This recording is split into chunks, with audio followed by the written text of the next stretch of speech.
Ladies and gentlemen, I have fought my way through the first match of the Advanced Wars Glenstorm Cup, and I now make my way to the second round. And in this round, I am facing off against a terrifying opponent. Izanagi 007, 1425 MMR, and furthermore, he is a Grit main. Quite literally, I had a look at his CO distribution. I saw that Grit was his most selected CO. And I thought to myself, oh my god, I'm actually gonna face Grit, aren't I? Because CC, it's high funds. And if we take a look at the high funds tier list, Grit is tier 2 in high funds, because he's not very good in it. And because of that, I was strongly contemplating picking Javier, even though he's one tier down. Because of course, Javier is a hard counter to Grit. Like, it's just a GG. You can't fight Javier as Grit. But I was like, but what if he doesn't pick Grit? What if he picks Andy or something? And then I'm stuck playing a lower tiered CO against a 1400 MMR rated opponent. So I was really weighing this, really thinking about it.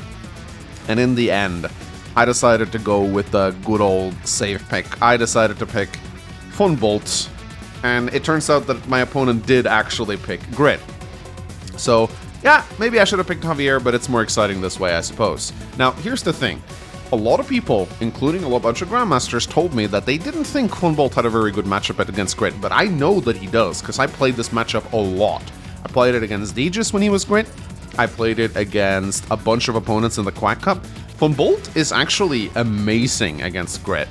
Not only does his vehicles completely trounce Grit's vehicle, because the combination of extra defense and Grit's reduced firepower means that he can't do anything to me, but Ex Machina comes out so often in high funds, and it completely shuts down Grit's rockets.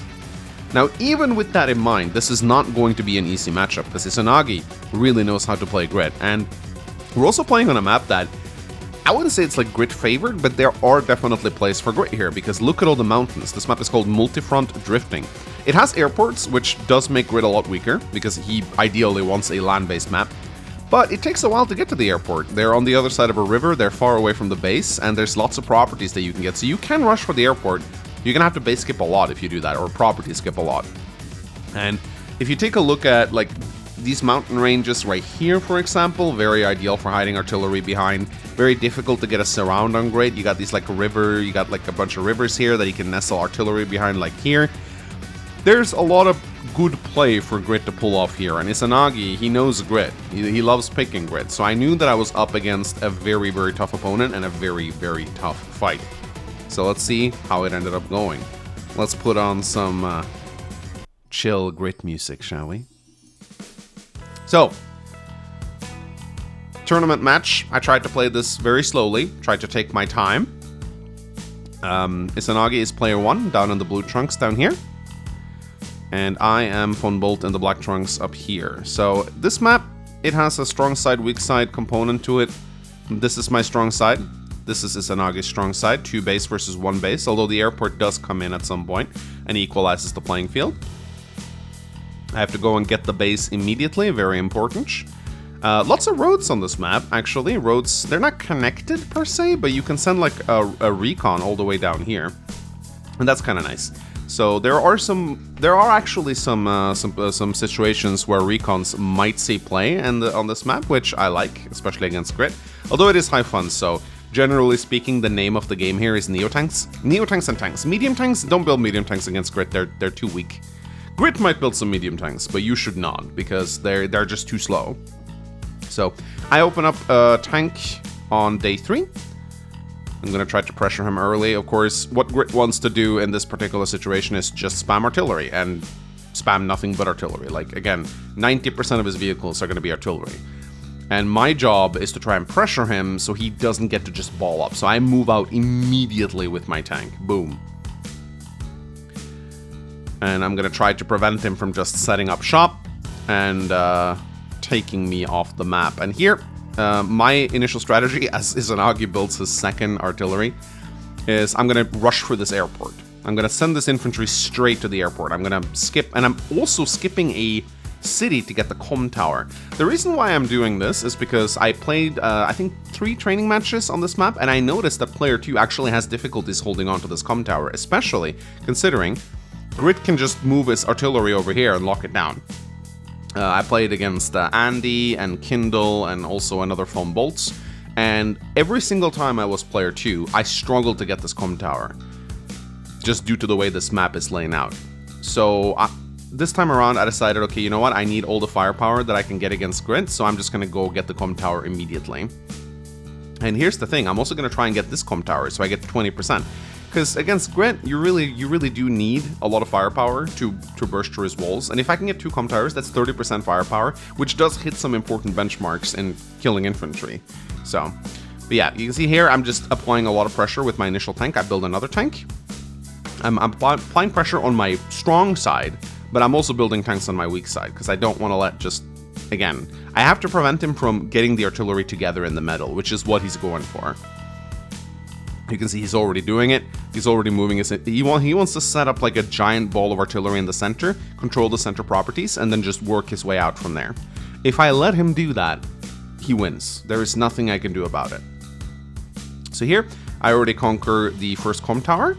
So that gives me a bit of an early firepower advantage, and I'm also threatening to get this one. Now, Izanagi opens up medium tank here. This is not uncommon when going up against Grit players at all. It's pretty common for them to do this. This is basically just to ward off other tanks. Grit tanks aren't strong enough to ward away other normal tanks, so usually Grit players has to build a medium tank. But in this particular matchup, I want to build a Neo tank anyway, so I don't think it's a big deal. But I actually decide to attack his infantry here. And the reason why I'm doing this is because I actually want to delay his capture phase for as long as possible. And I want to apply pressure to his infantry early. Now, I am giving him a hit on my tank here, but against Grit, this isn't as big a deal. He's going to end up dealing about 5 HP of damage to the tank. I can just pull it back and get it repaired. So look at this. Look at that. 5-9.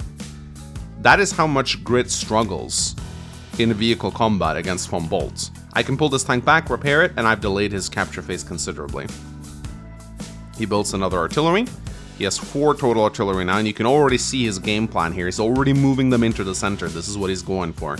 I start capping the airport on day 6. So I'm going to get my airport really early, get those battlecopters and bombers out. Very important.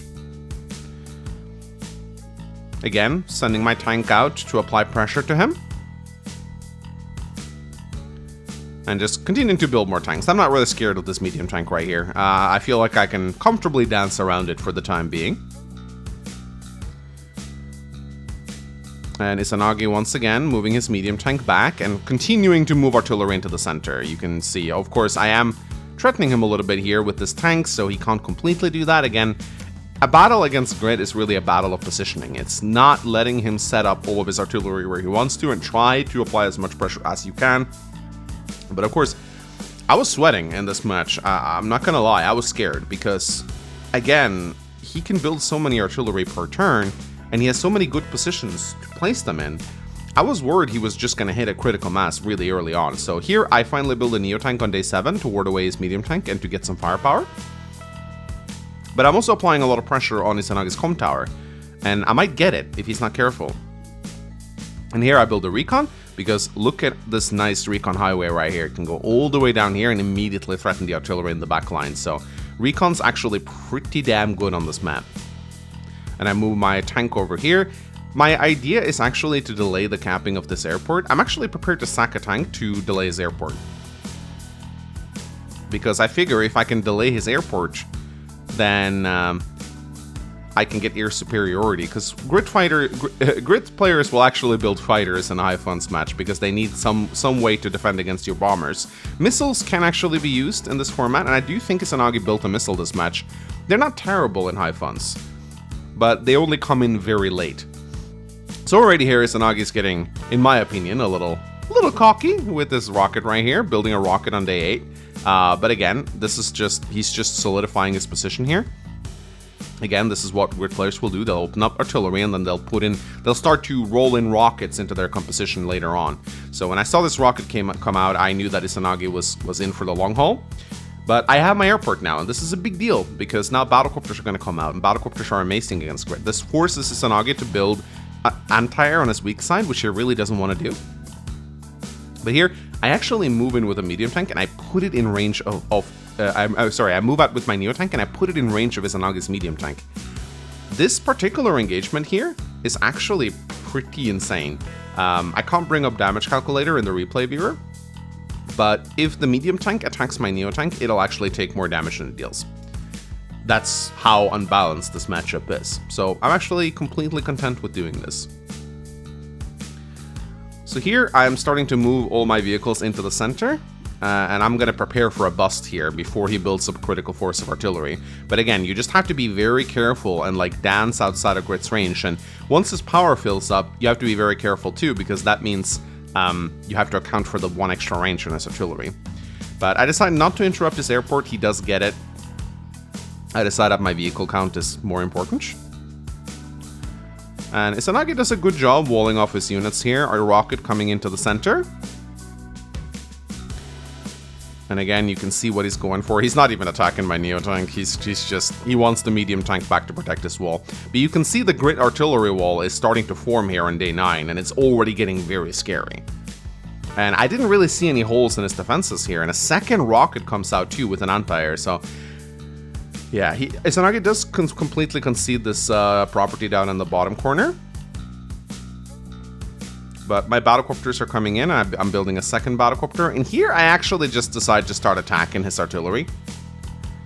Reason being is I guess I'm panicking a little bit. And here I'm actually doing something very stupid. I move my Neo tank in on the city to prevent the cap, but I don't see the obvious trap. Let me see. Can you see the obvious trap here?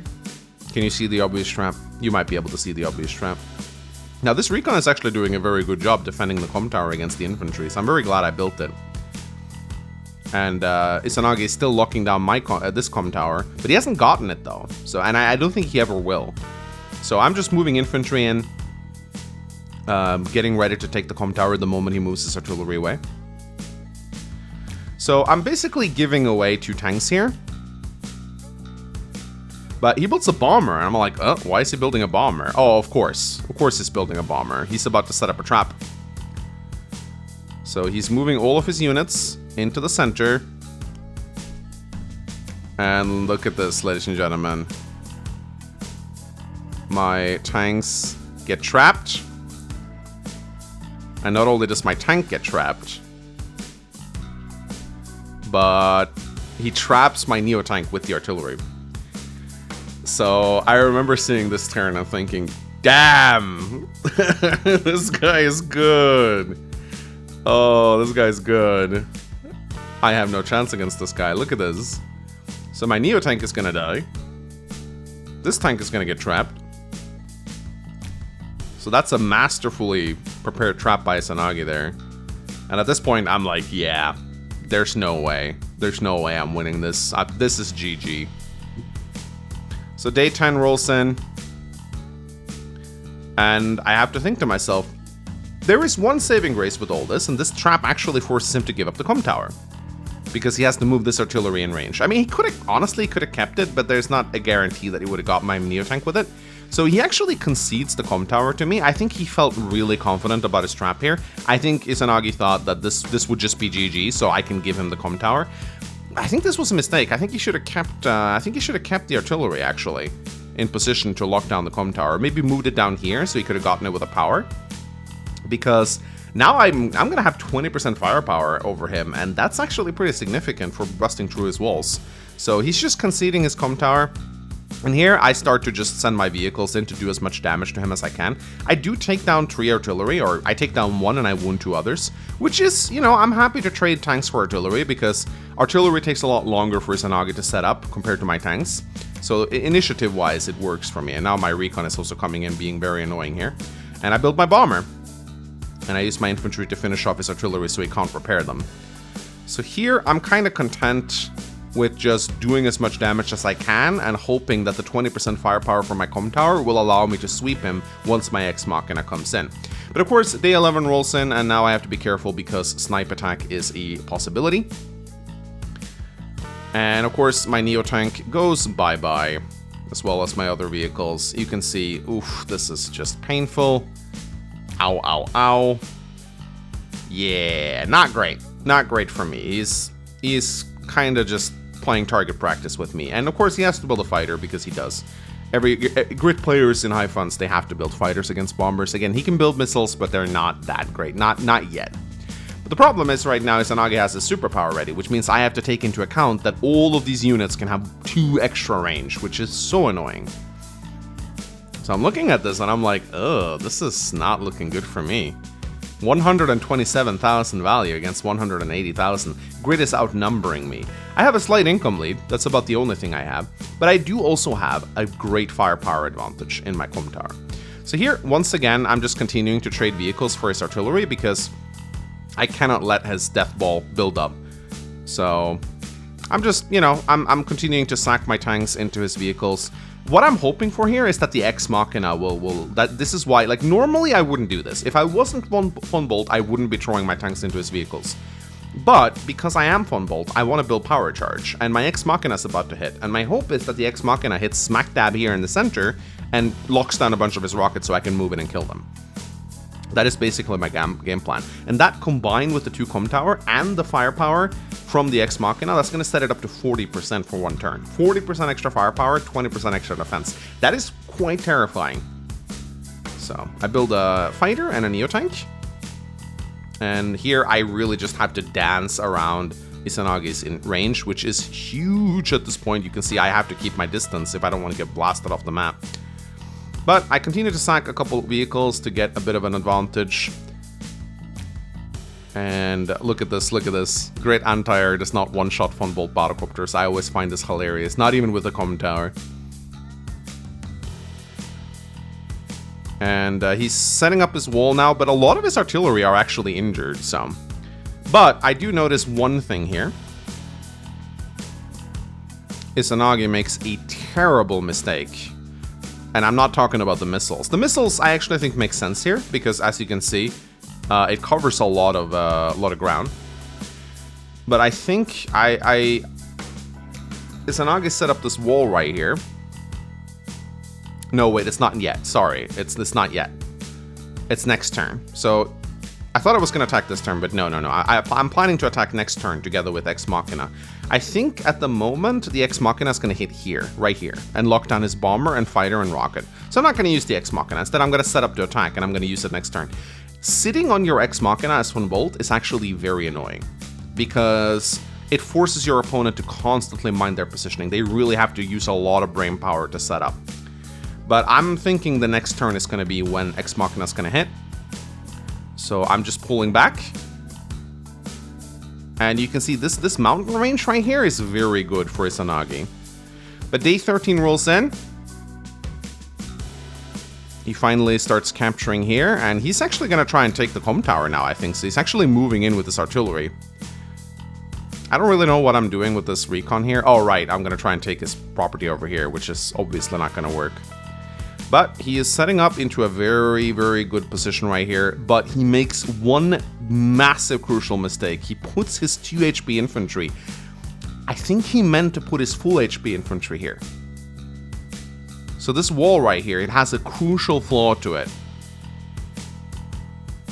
Because with this 2 HP infantry, I can bust through here. So... And he makes a very good Ex Machina bait here. He places a battlecopter, bomber, artillery, and fighter here, which will bait the Ex Machina away from the center. So really well played by Izanagi, but he makes one very, very crucial mistake. His wall isn't perfect. And I see this. And I decide to go to town. So I pop Ex Machina immediately. Boom. I don't care. I don't care that I'm locking down his airport. This is actually beneficial to me. And I decide to go to town. Boom. Tank goes through. Boom. Artillery, dead. Bomber. Kills rocket. And look at this. I'm even attacking his artillery with my infantry, bringing it down to 5 HP. Artillery almost dead. Another artillery almost dead. Using my recon to attack. And now I'm threatening a lot of properties while I'm charging him.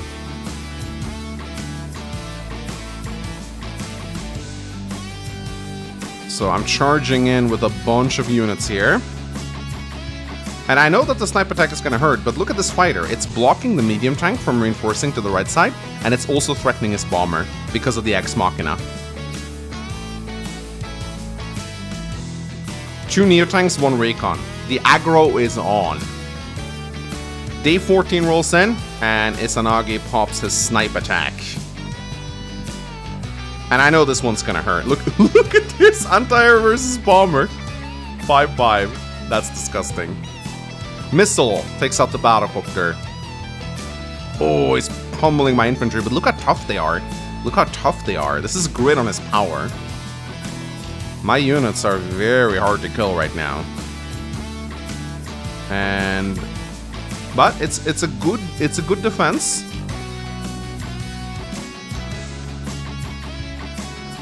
It's a good defense, and he builds a mega tank, which I agree with. But I'm not done.